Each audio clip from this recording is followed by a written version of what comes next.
مرحبا وأهلا بكم في برنامج داخل واشنطن. معكم مضيفكم روبرت ساتلوف. للكثيرين حول العالم جاء انتخاب دونالد ترامب بمثابة مفاجأة، ففي النهاية المدن الكبيرة نيويورك وشيكاغو، لوس أنجلوس وفيلادلفيا، بوسطن وميامي كلها صوتت بأغلبيات كبيرة لصالح غريمته هيلاري كلينتون. إنها صور تلك المدن التي يراها العالم على شاشات التلفزيون وفي الأفلام. وحين يفكر الناس حول العالم في أمريكا يفكرون غالبا في تلك الأماكن، ولكن أمريكا أكبر بكثير من الساحل الشرقي والساحل الغربي وجزيرة شيكاغو بينهما.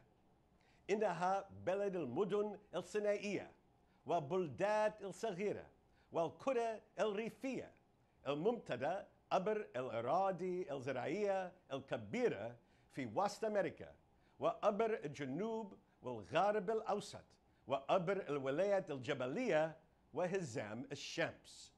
هذه أمريكا أيضا، وهذه الأمريكا صوتت بأعداد كبيرة لصالح دونالد ترامب. هذا الأسبوع في برنامج داخل واشنطن يسرني أن أرحب بنائب جمهوري في كونغرس الولايات المتحدة من ألاباما، وهي ولاية تقع على ساحل الخليج وتحمل مقاطعاتها الكثير من نفس المخاوف التي تحملها المقاطعات في أنحاء البلاد: القلق بشأن الأمن والاقتصاد، والقلق بشأن التعليم والرعاية الصحية. للتعرف على الشؤون السياسية لهذا الركن من أمريكا يسرني أن أرحب بالنائب برادلي بيرن.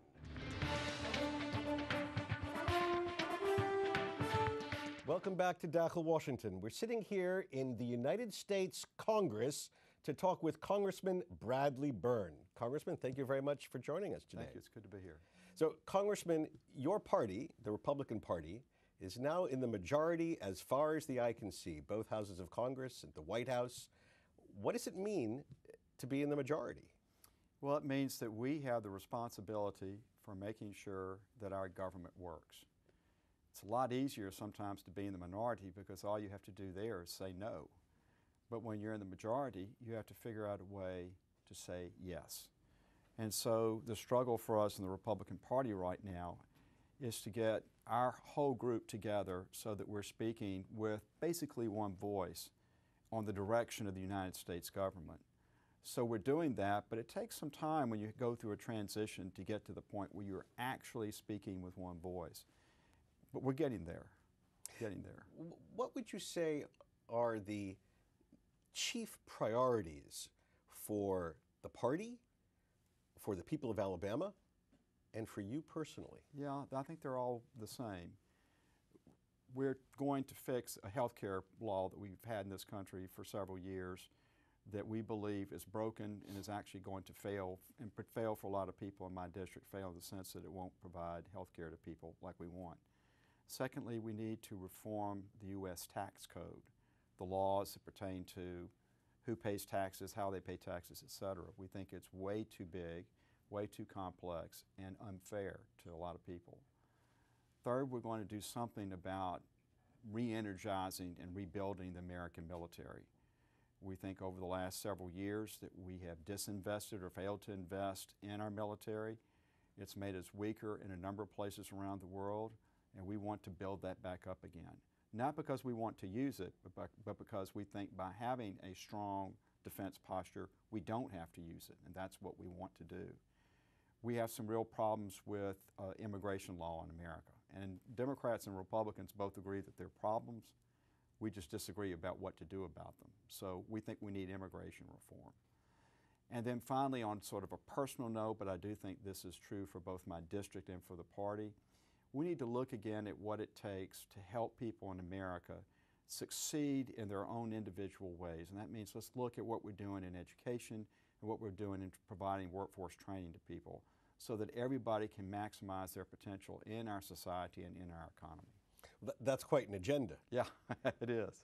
And so which do you think comes first? Healthcare reform. That's what everybody decided was the first priority. Obviously, there's a lot of work that has to be done there, but I feel confident that we'll get a healthcare reform bill through both Congress and to the President. He'll sign it. And then it will take 2 years to actually transition through that to where you go from where we are now to where it actually has the final effect. But it's such a big thing for Americans. It's a big part of our economy. It's a big part of our lives. It's just not something you can in a very quick period of time fix. We are still less than 2 months into the new administration of Donald Trump.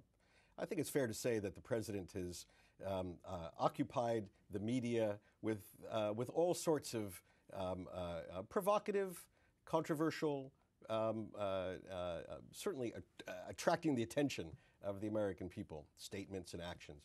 What, in your view, is the most positive thing that the president has done in his first several weeks?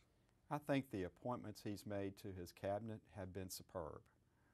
These are people, men and women, of incredible accomplishments. They fit well in the places that he's decided to appoint them. They're marching through their confirmation process pretty well. And as I've gotten to know them, and some of them I've known for a long time, I'm very impressed with the quality of people. And that's so very important for any president, because a president can only do so much. It's the Secretary of State for foreign policy, the Secretary of Defense for defense policy. They play a huge role in each of their subject areas. And so I think he's done a great job in picking those people. And is there anything in the first several weeks that has given you pause? Well, I'd separate the noise that's out there, which is just all the clutter in the news media, from the substance of what's going on. I think there's a lot of noise right now in America that's not helpful, and I hope that the president will learn, and his people will learn, I think they are learning, how not to play into that noise, to try to keep the noise down so that all of us are more focused on the substance of actually governing.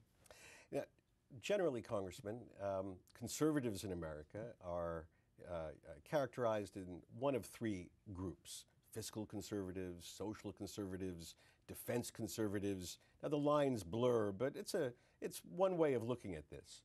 When you look at our national priorities, which trend do you think is most urgent to legislate the agenda to pursue most importantly?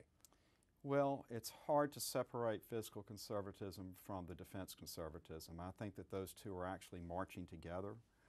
We're not just trying to cut back on government spending, we're trying to redirect government. So that's important, because sometimes you hear people say, well, let's just cut everything across the board in terms of spending. And I don't think we're going to do that. I think we're going to be more conscious and deliberate about what we're going to say is a priority and what's not a priority.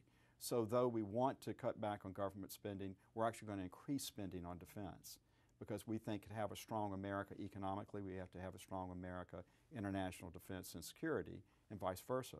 So those two are going to march together. There are some people in Washington that think you can't be a budget conservative and be a military hawk. You can do both of those things, but it requires you to decide what's more important than others, which I think is the essence of governing. I think George Will said, an American columnist said, to govern is to choose. And we've not done a very good job of choosing. We've been doing lots of across-the-board things in America. I think it's time for us to say, work with American people and say, these things that government does are more important than these other things. So what are a handful of aspects of what government does do you think won't make the cut? Well, I think there are going to be some things that we've been doing for a long time that perhaps have outlived their usefulness, or at least their usefulness at a federal government level. So you may see some cutbacks to what is really kind of minimal funding we give to the arts right now from the federal level, because typically that's not been thought of in America as something that the federal government needs to do. The arts are wonderful things, they're great things, they're typically funded by private individuals, private groups, or at the local level. And so you're going to see us make some decisions about that. We need to take a hard look at the programs we have now that are supposed to be helping poor people. and we think are doing a very bad job of helping poor people. For instance, we've spent over $20 trillion on these anti-poverty programs since the 1960s, and the rate of poverty hasn't changed in America. Not only do we think we can save money there, we think we can deliver those services in a much more effective way so that we actually lift people out of poverty and not just keep giving them money so they can stay there. So there are a number of things that we can do to save money on this side so that we can invest that money in paying down the deficit, but also investing in our national defense and investing in our infrastructure. I just wanted to ask you about infrastructure because one of the president's big ideas is a quite substantial federal investment in roads, airports, bridges, highways, the infrastructure of our country.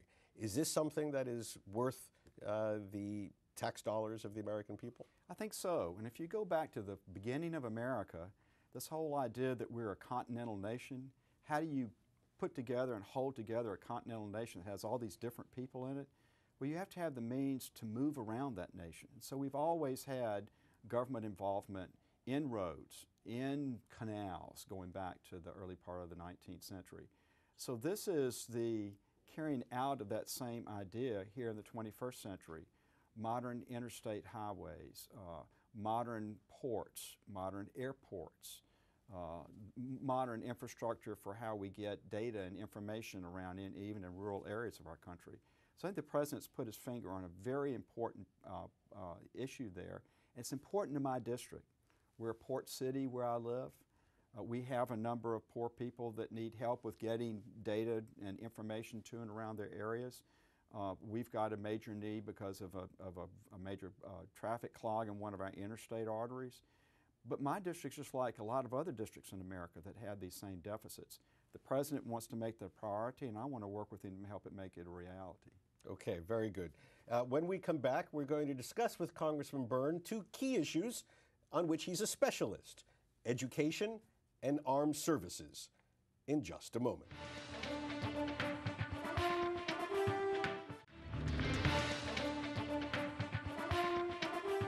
Our guest today is Bradley Byrne.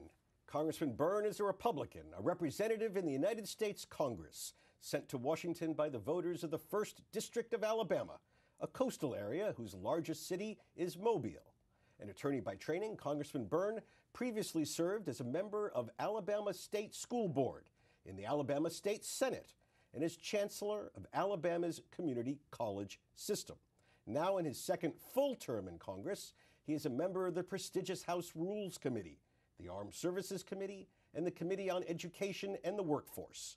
He's a lifelong resident of South Alabama, where his family first settled more than 200 years ago. He's a graduate of Duke University, my own alma mater, and the University of Alabama Law School. So let's talk for a moment about education, Congressman. Traditionally in America, education is a local issue. Right. The last two administrations, both Republican and Democrat, made it more of a federal issue. I think of No Child Left Behind, for example. Right. What's the right balance here? Well, we missed the right balance when we passed No Child Left Behind 15 years ago. And it was bipartisan, by the way, so this is not a partisan statement. Because the federal government really can't play the role that I think they tried to play in that law. So we actually repealed most of that law a year or so ago with a law called Every Student Succeeds Act. So we're trying to recalibrate back to where the federal government is only playing the role that it can play and still be constructive and helpful.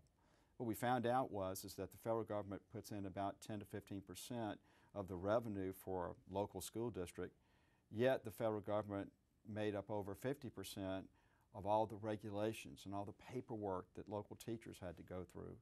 So we're pulling that back so that the federal government is playing that very constructive and helpful role. Like what? Like helping school systems with technical education programs where there's certain costs that are not really what you would expect, and so they need some extra help to do that. Helping them with the extra money they need to work with children that come from poorer households and don't have the sort of things that other children have when they come to school. And then working with our institutions of higher education to make sure that we have the right financial aid programs so that students in America can afford to go to the colleges and universities of their choice. You put all that together, and the federal government can play this very good supporting role. But I think we've learned that we're only a supporting role, and it's the state and local governments in America that really do that job and do it well. So most of our viewers come from countries where these things are very centralized, of course. So what would you say to them if you were asked the question, how do our kids compete if kids from Alabama and Texas and California aren't all held to the same standards? Well, in one sense, they are all held to the same standards because we have a national economy, a national workforce.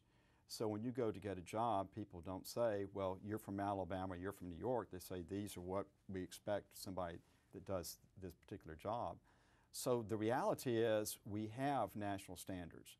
It's a question of how each state and local school system decides they want to get their children to perform at those standards. Typically, this is going back to the beginning of America. We've done that on a local level. And for America, that's worked. And here's the strength of it. Different areas will do it different ways. They'll innovate different ways, and they'll decide what's working. And then other local areas will look at those areas and say, hey, this particular local school system is doing something that works. Let's try to imitate that and see if it'll work here. And so we've learned from one another, and we've made some improvements. Now, I'm an education reformer. I think that we've got a long way to go to get America where it needs to be, particularly in my home state of Alabama, where we are educating everybody at the level that they need to be educated at. So it's not that one style is better than the other. Centralized can work, decentralized can work. In America, we've chosen the decentralized way to do it. It's important for all of us to work together at each level of government to make sure it works here. Let's move to national security. What do you, and say the people of South Alabama, view as the most serious threat facing our country today? It's the extremism and terrorism we see going on in the Middle East right now. It disturbs us. Not that it's come and done anything in our district directly yet, but we've had a lot of people in my district who've been over there. Some of them have been servicemen and women who've been in the fight. Some of them have been working for civilian agencies that have been over there. So we have a lot of people who spend a lot of time over there. And they're very concerned that our government's not doing enough to protect the people of this country, but also not doing enough to try to stop what we see as this incredible level of violence over there. I've done some traveling in the Middle East, and what I've seen over there from my travels is that a lot of the concerns that we have over here are shared with many of our allies over there. So I really see the possibility, and I hope that we'll work more and more to this, where the United States government will work with our allies in that region to try to do something that we can say is a common purpose, a common policy of being able to protect people both in the Middle East and here in this country from what is an extremist element that's a minority in that area, but nonetheless threatening to the vast majority of people over there that want peace. So we've heard two almost diametrically opposed views from certain national leaders. On the one hand, we need to be engaged, involved, roll up our sleeves and try to help Middle Easterners solve their problems. On the other hand, it's a swamp. We can only lose. We can only suffer. Let's stay as far away as possible. Where do you come down in this? A very wise man named David Petraeus said this to me when we were having a meeting about this last year. What happens in the Middle East does not stay in the Middle East. So the idea that we can just withdraw, Fortress America, we're not going to have anything to do with it, that's not going to work. We've had American relations with the Middle East going back to the late 18th century. The first country to recognize America was Morocco. So we have this long tradition of having commercial contacts, foreign policy contacts with that part of the world. It's very special to us. For many people, because of their faith, it's very special to us.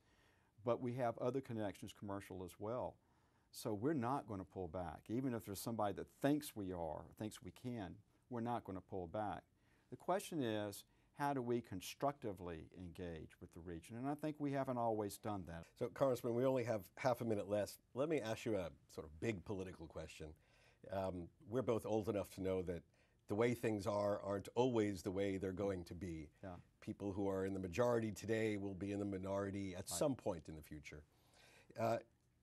What do you, as a party, you as the leadership right now, have to do to ensure that that lasts as long as you can? We have to deliver on the promises we made to the American people. And the biggest promise that we made to the American people is that we're going to help them make their own lives better by getting better jobs that pay better wages, gives them real access to quality health care in a way that makes sense for them and in other parts of their life. If we deliver on that, then we'll be in power for a long time. But if we fail to deliver on that, then the American people will say, we elected you to do a job that you didn't get done, and they'll go get somebody else. That's the history of America. We understand that. We understand that the real pressure is on us to get things done, and I believe we're going to get them done. Congressman, thank you very much for joining us. Thank you. In Dakhel, Washington. Yeah.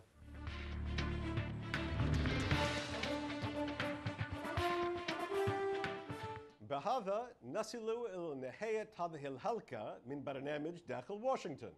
إذا كانت لديكم أي استفسارات أو تعليقات حول هذه الحلقة وخاصة حول المعركة بين السيطرة المحلية والفيدرالية على التعليم في بلادنا، أرجو أن تراسلوني مباشرة على عنوان البريد الإلكتروني التالي insidewashington@alhura.com. معكم روبرت ساتلوف. شكرا لكم وإلى اللقاء.